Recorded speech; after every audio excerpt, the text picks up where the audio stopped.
नमस्ते। कैसे हैं आप लोग और स्वागत है। और जो मेरे पीछे जो आप देख रहे हैं कि 1 जनवरी 2022 से जीएसटी में डायरेक्ट रिकवरी पॉसिबल है। तो ऐसे बहुत सारे ये नेशनल न्यूज़पेपर में ये स्प्लैश हुआ है और ये जितने भी भ्रांतियां हैं, जितना भी झूठ सच है, यही आपके साथ इस वीडियो में डिस्कस करना है आपके साथ। तो आइए दिखलाता हूं आपको। 1 जनवरी 2022 से जीएसटी में स्पॉट या डायरेक्ट रिकवरी होगा, क्वेश्चन मार्क है। तो घबराइएगा मत, ऐसा पॉसिबल नहीं है। क्यों पॉसिबल नहीं है और क्यों नेशनल न्यूज़पेपर में ये स्प्लैश हुआ? Splash in many national newspaper, Taxmann can directly start recovery for mismatch in GSTR 1 and 3B। यानी कि जीएसटीआर 1 ने आपने आउटपुट टैक्स दिखलाया हुआ 100, आपने 3B में जो ऑटो पॉपुलेट होके आएगा वो आप करेक्ट भी कर सकते हैं, एडिट कर सकते हैं। मान लीजिए 80 कर दिया आपने, डिफरेंस कितना हुआ? 20। बाद में आपको जीएसटी और 1 में भी उसको करेक्शन करना था, आपने नहीं किया मान लीजिए। तो ये 20 रुपया, 20 करोड़, 20 lakhs, 20,000 कुछ भी हो, ये 20 रुपीज आपके ऑफिसर क्या आपके ऑफिस में आके कलेक्ट कर सकते हैं? और मैं पूछूंगा कैसे, तो ये आपको पूरे लॉ में कहीं नहीं मिलेगा, लेकिन नेशनल न्यूज़पेपर में स्प्लैश्ड है। मैं आपको लॉ दिखलाता हूं और आपको समझ में आएगा। देखिए, सेक्शन 75 में एक एक्सप्लेनेशन ऐड किया गया जिसके कारण इतना हाई तौबा मचा है। और इसमें सेक्शन 75 सबसेक्शन 12 में लिखा हुआ recovery of self assessed tax only under section 79। और 79 में कुछ प्रोसेस दिए हुए हैं, गार्निशी ऑर्डर है या बैंक अकाउंट से आपसे पैसा निकाल लिया जाएगा, थर्ड पार्टी से आपने किसी को पैसा उधार दिया हुआ उससे ले लिया जाएगा। तो अगर recovery of self assessed tax अगर करना है तो वो 79 के थ्रू पॉसिबल है, लेकिन 79 अप्लाई करने से पहले 78 के प्रोसेस को भी फॉलो करना बहुत जरूरी है। और मैं लॉ पढ़ता हूं, इसमें लिखा हुआ not withstanding anything contained in section 73 और 74, यानी कि जो लॉन्ग प्रोसीडिंग्स है 73 या 74 का, शो कॉज नोटिस देना, ये सब उसको डन अवे कर दिया गया।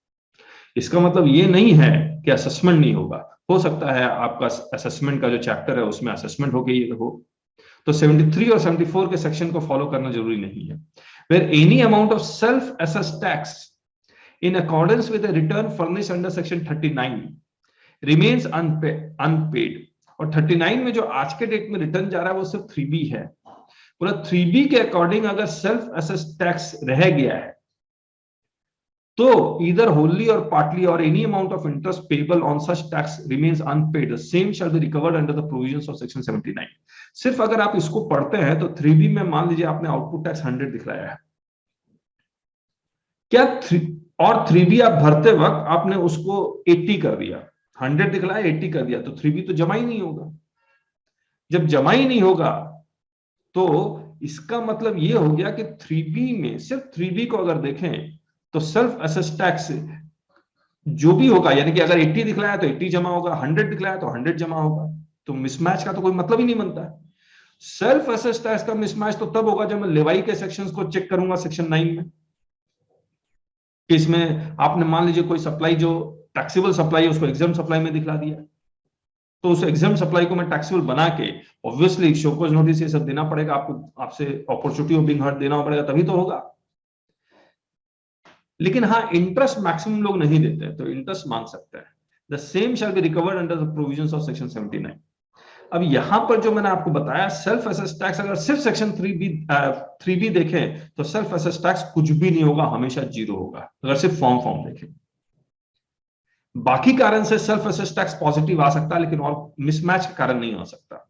तो इसको दूर करने के लिए उन्होंने सेल्फ असेस्ड टैक्स का डेफिनेशन एक्सप्लेनेशन में डाला, और एक्सप्लेनेशन में डालने का मतलब 1 जुलाई 2017 से इफेक्टिव हो गया ये।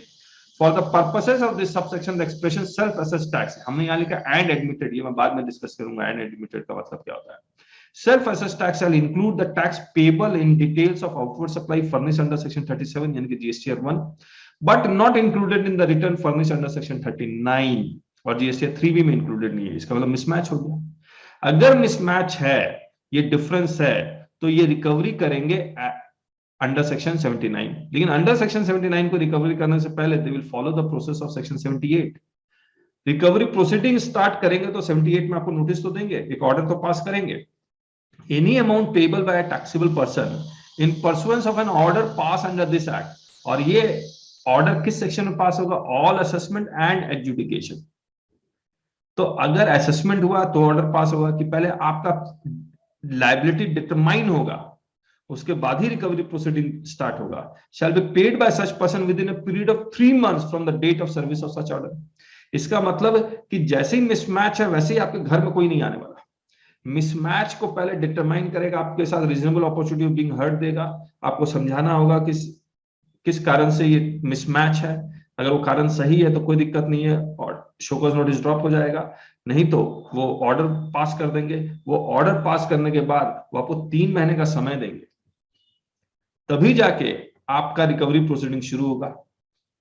और न्यूज़पेपर में स्प्लैश कर दिया कि आपके घर आ सकते हैं, इतना आसान नहीं है। इसके बाद इन्होंने, अब एक बात समझिए, ऑर्डर के अगेंस्ट आप अपील में भी जा सकते हैं। अगर अपील में गए तो 10% डिपॉजिट करना पड़ेगा, 10+10, तो वो भी तो टाइम है आपके पास कि सीधे रिकवरी प्रोसीडिंग शुरू हो जाएगी। एक बात और है कि आपको सेक्शन 37 में जीएसटीआर 1 को करेक्ट करने का मौका मिलता है, और वो करेक्शन आप सितंबर तक कर सकते हैं।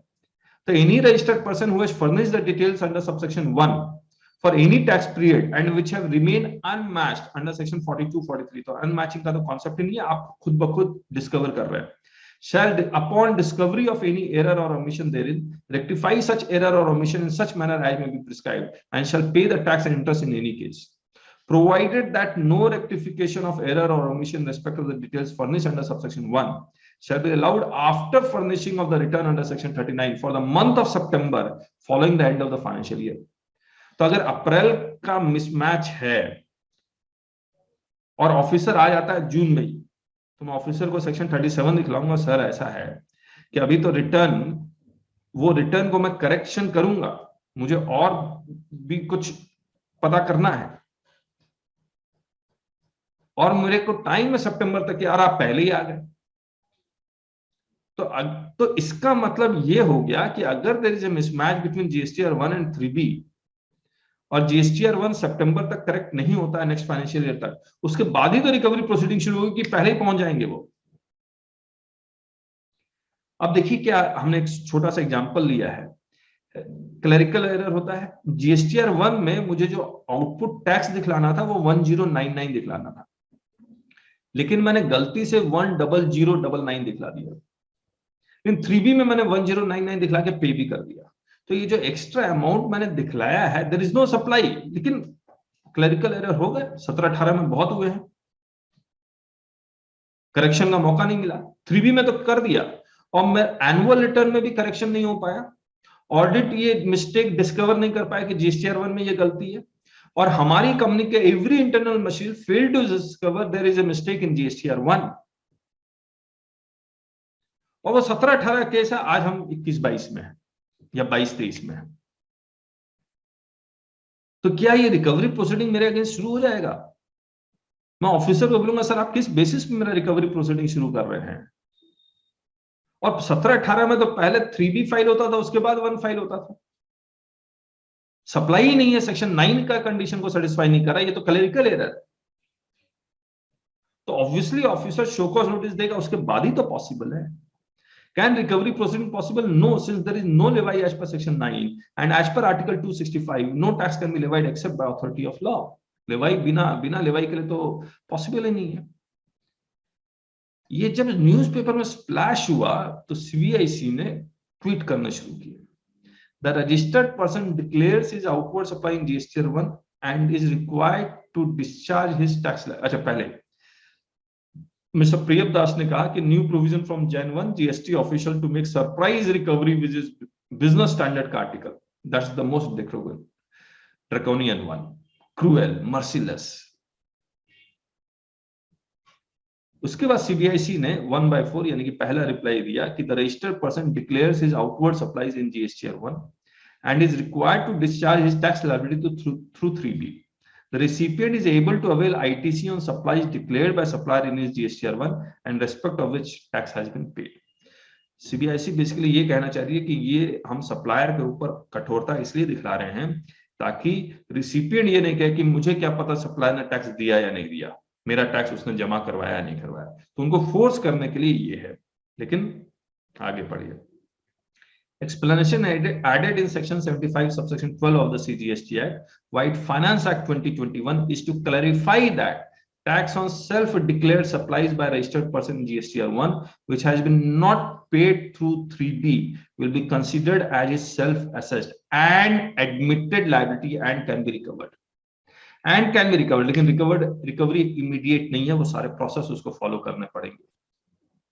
एंड एडमिटेड इसलिए है क्योंकि मैंने आपको ये जो बात बताई है 1009 शो कॉज नोटिस देके उसे एडमिट तो करवाया जाएगा कि हाँ ये आपकी लायबिलिटी थी, और वो प्रूव कर देता नहीं 9 का सप्लाई नहीं थी तो लायबिलिटी कहां से हो, तो क्लरिकल एरर थी, तो नहीं रिकवरी होगी.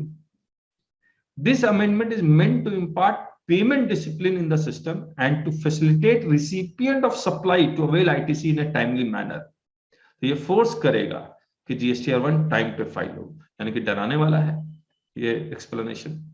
This addresses the concerns of the recipient that they are not able to avail ITC if the supplier does not pay the tax due on the said supply. इसके बाद जो fourth tweet में CBIC ने कहा हम appropriate circular लेके आएंगे, और मुझे उम्मीद है कि सर्कुलर में जो हमने शायद बोला है वही कुछ होगा. Let us see and watch the circular क्या आता है. और एक चेंज और लेके आए यहाँ पर हमने रूल 59 सब रूल 6 में भी लिखा हुआ है, इसका मैं अलग वीडियो भी बनाऊंगा. उस वीडियो में लिखा हुआ अगर 3B 1 महीने फाइल नहीं हुआ, पहले 2 महीने फाइल नहीं हुआ तो GSTR1 बंद हो जाता था, अब 1 महीने फाइल नहीं हुआ तो GSTR1 आप फाइल नहीं कर पाएंगे. तो ये भी है to force the supplier to file GSTR1 timely. तो इस वीडियो में इतना ही.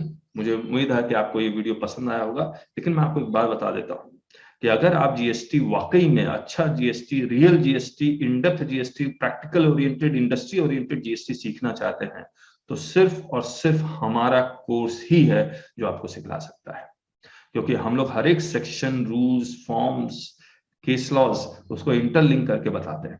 बिना इंटरलिंकेज के आपको कोई भी कानून समझ में नहीं आ सकता. और बहुत बेसिक से स्टार्ट करेंगे. आपको जीएसटी नहीं आता, आपने कभी नहीं पढ़ा, कोई बात नहीं, हम जीरो से स्टार्ट करेंगे. आपसे ABCD से स्टार्ट करेंगे, वर्ड सिखाएंगे, फिर सेंटेंसेस, फिर बाकी एडवांस लेवल में तो एकदम दूर तक ले जाएंगे और इन डेप्थ बताएंगे. और इंडिया में ऐसा कोई और नहीं कर रहा, ये है, ये गारंटी है.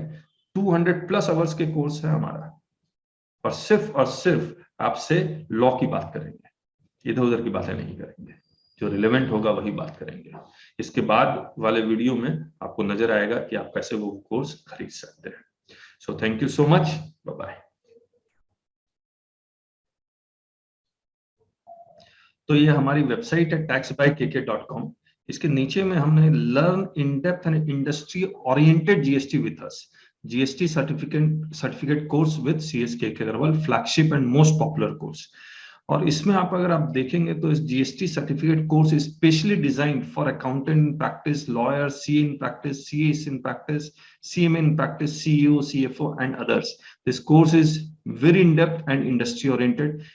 We shall discuss all legal and practical points of every provisions in the Act. The course is almost plus 200 hours, and we cover every section of CGST Act, subsection, clauses, sub-clauses, proviso, explanation, और उसके पीछे के सारे logics, interlinkage of sections, IGST Act, all its corresponding rules, corresponding notifications, corresponding circulars with case laws and case studies with practical examples. We will make interlinked section with sections, sections with rules, sections with forms, sections with notifications, sections with circulars. हर चीज को interlink करेंगे. No doubt we have learners from every field all over India, since no other faculty all over India covers this much in depth of GST. Be smart learner and join now. और join now करने के लिए आप सिर्फ classes में जाइए, recorded classes है हमारी, इसमें जाइए और यहाँ पर आपको ये जीएसटी सर्टिफिकेट कोर्स मिलेगा जिसको आप खरीद सकते हैं. और 1750 से स्टार्ट होगा, 2 मंथ की वैलिडिटी इंक्रीज होती जाएगी, प्राइस बढ़ता जाएगा.